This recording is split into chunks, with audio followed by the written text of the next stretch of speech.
welcome to a brand new edition of the Ramble on Reactions. Sitting next to me is handsome Dan Nice. Sitting over there is clever Eric Muller. Sneezing below the table was Ruby. Ruby Roo. And Happy New Year, everyone. Hey! We made it to another one. We've got 2020 vision now. That's right. That's right. You know what? It's a new year, so it's time for a content dump. Woo! No, that's coming. Woo, woo. Content train. You know what? You know what movie didn't have a train? Star Wars. Oh, that's wow. It's a Star Wars property. That's right. This did. No, it didn't. Tros. Yeah. Taras. Rise of Skywalker. Rise of Skywalker. Episode 9. That's right. Not German for no. Yeah. But yes, we did watch it. Opening night. How spoilery should we go? Probably none. Because I do have a full spoiler review out there with writer color extraordinaire Nathan Zobel. Yes. It's on our Facebook page. It's on our Podomatic page. So if you want to go full... iTunes, wherever. Yeah. If you want to listen to a full spoiler, right there for you. I was out of town, or was I busy? No, you literally went on the plane the next day. Oh, that's right, because you were doing, so I was out of town when they recorded this. It was more a matter of, so we haven't talked about this movie at length or at all. Right, not since the parking lot that night. Yes, and we actually did exercise the little things, which was good, because we wanted to do spoilery talk, even though we were like constantly looking around like, you can't really spoil Right, I'm not going to ruin it for that guy.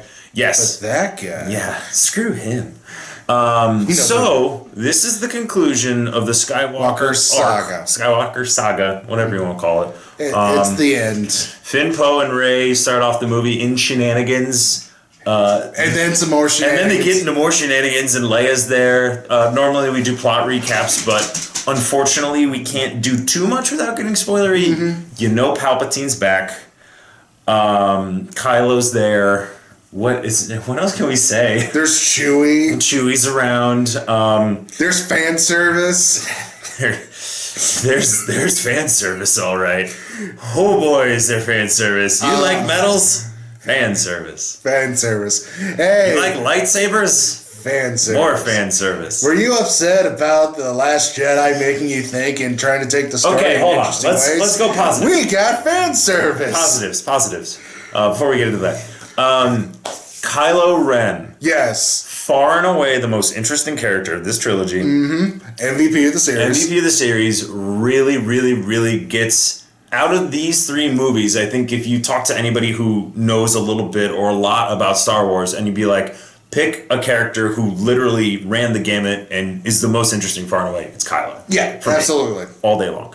And I feel like even though you saw a lot of different hands on this property while it was going on, he got a lot of respect. He got a lot of room for growth. And it was, I got to tell you, just in my last 3 or 4 weeks, Adam Driver, just, holy shit. Like, he had a good 2 months. Like, Marriage Story, The Report, and Star Wars. Like, oh my God. Like, that guy, you could cobble together an Oscar from those performances. Other positives. I liked the action set pieces. Yeah, there was some good action. I mean, JJ knows how to make a good action set. Yeah, when you get to that third act, like, pretty much the whole third act, I'm like, all right, I'm here. Action set piece. Let's do it. Yeah. Like, well, also like the desert chase. I like that. That was cool. That was shot. Yeah. It feels much. All right, we'll go right to the bad. Here's the problem, because like there are some other processes I can go into, but it does get a little slight spoiler alert. Well, yeah, we can't. We're trying. Okay, I will say this because it wasn't the trailer. So that's why I said third act. I did like the fight between Kylo and Rey on the Death Star. Yeah. The way it was shot, the way it looked, that was great. Yep. Now let's go into the negatives. I was gonna say, much like us sitting here, kind of staring at each other, like these feel forced, and that was literally the first words out of my mouth when the movie ended, and I'm like, that was my first words when the movie started with the opening crawl with the first 2 words. I was like, yeah, you can't. It's the opening crawl. Blue. You can say that. It's the opening crawl. It's the first thing you see. It says "The dead speak," and you're like, that's forced.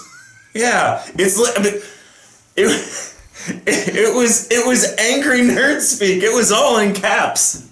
Like, it was so, like, one of the, and you heard in the trailer, Palpatine's back. one of the possibly most interesting parts about this movie doesn't happen in the movie. No. He's there. It's there. Yeah. Apparently you played Fortnite the night before. You got the announcement, so there you go. Oh, okay. Yeah, I found that out the day after. I was like, really? That's disappointing. Then that's what my feelings on this movie are. It's disappointing. We talk about the third act being a positive. The problem is, the first two acts, the pacing is all over the place. It's breakneck speed. There's stupid MacGuffins. It feels overcorrected. Yes. It feels so overcorrected. Like I feel like there's no proper nouns in the first 15 to 20 minutes of the movie. They're like, oh, we did the mission. Oh, the mission failed. And it's like, they don't actually tell you what they're talking about. There's one MacGuffin, and they talk about that a few times, and then those kind of quickly fall by the wayside before halfway through the movie, and you're like, what was the point of that? Like, it doesn't...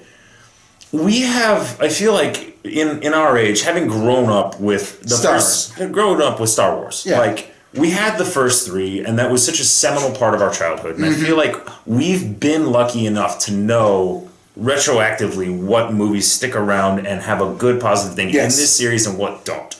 And everyone will put those 4, 5, and 6, they'll be on a pedestal forever. And even now, people are kind of like, 6, it's okay. There's Ewoks. There's a coke nail. Like, there are things you can pick apart, like any of these. And unfortunately, that's what we do here. Right. You could literally pick apart any Star Wars movie and be like, here's the flaws, here's the plot holes, here's all this. Nothing was more divisive than The Last Jedi.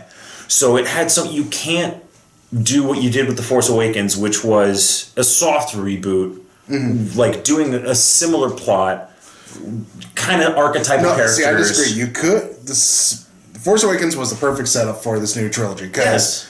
And then you go to The Last Jedi where you're like, okay, now the table's been set. Now we're just going to flip the table over. We're going to do that. And then literally this movie is JJ going, no, my pasta dish. The table is still here. Ruby desperately wants on the table. She really Ruby. Is. Okay, we got to finish the review. I love you. I love you, Ruby. J.J. Abrams has admitted multiple times he's bad at endings, and this movie shows that. Like, even like the last scene, where you're like, okay, I get what you're doing here. I get the symbolism. And then it's like, that's it? That's how you... The third act and maybe the last scene, do you think they worked backwards and be like, this is where we want to end. How do we get there? Right, I literally think that was JJ's intention. I was like, here's how I want it to end. And Ryan Johnson's like, that's stupid. And JJ's like, we're doing it anyway. Colin Trevorrow, you're fired. Yeah, I was going to say, I literally was just about to pitch that. How would this movie be different if it was Colin Trevorrow? I don't know. He honestly, for Jurassic World, it's good for what it is. Here's the thing, he also did Safety Not Guaranteed, and that was my favorite movie that year. And he's a good screenwriter. I don't know. But as far as this goes, just for us, it was a big disappointment. It was like, I totally understand when my parents used to say, Eric, we're not mad. We're just disappointed. Kind of. And it's not so much I don't feel like the ball was dropped. I feel like somebody stole my ball, gave me a different ball, and be like, this is your ball now. And I'm like, I don't want this. Because the ball dropped implies that, it was a complete failure. And it wasn't. It succeeds in points. Here. So on the spectrum, we have Game of Thrones finale, Endgame, right in the middle. Yeah, I can get along with that. I will agree with that. All that being said, let's grade it. C. Yeah, I'll push. I'll give it a C. There are scenes that I like, but there are choices that, and maybe it's all just story. The fan service is too forced. Here's the thing, I've said, I've watched Force Awakens twice in the theater, I watched Last Jedi twice in the theater, I've only watched this one once. I cannot force myself to go see this a second time. I'll just wait till it's on Disney Plus. I was going to say, I was thinking about it, but then I'm like, I'd rather go see other things in the theater. Right. We're going to be talking about something that... 1917! You should watch that in the theater. We'll be... there's another video that'll drop when this one drops that you should watch, because we're going to be talking about that here in a minute. But... Knives Out! Watch that! Yes, lots of other great things you could be putting your money toward. Star Wars will not go wanting. Nope. But yeah, it was... I know, now we have to end this on a downer, so... We will always love Star Wars. Or go watch The Mandalorian. because that was some amazing content that was ended with some great cliffhangers. And you know what? We would never punch Baby Yoda. No.